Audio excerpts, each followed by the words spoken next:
সরাইলে অবাধে বিক্রি হচ্ছে ফসলি জমির মাটি, প্রশাসন নীরব।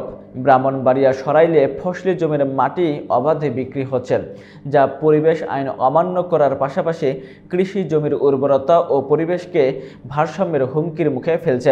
বিস্তারিত থাকছে শাহগীর মৃধার প্রতিবেদনে।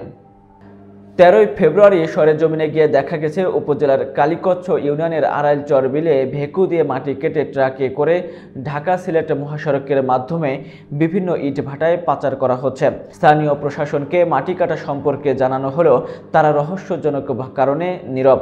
অভিযোগ রয়েছে যে কিছু অসাধু ব্যবসায়ী কৃষকদের প্রলোভন দেখিয়ে এসব মাটি কিনে পাচার করছেন। যদিও প্রশাসন বলছে জমির মাটি কাটা অবৈধ এবং তারা এসবের বিরুদ্ধে ব্যবস্থা নেবেন, কিন্তু বাস্তবে এটি কার্যকর হচ্ছিল না। এছাড়া ঢাকা সিলেট মহাসড়কে মাটি বহনকারী ট্রাকগুলি চলাচল করার সময় সড়কে মাটি পড়ে দুর্ঘটনা ঘটাচ্ছে, তবে হাইওয়ে পুলিশ কোনো ব্যবস্থা নিচ্ছে না।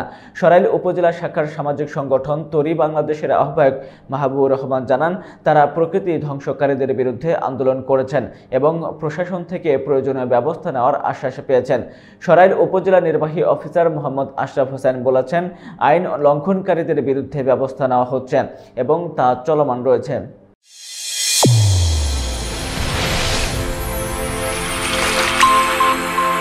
চ্যানেল A1 হৃদয় রেসপন্স।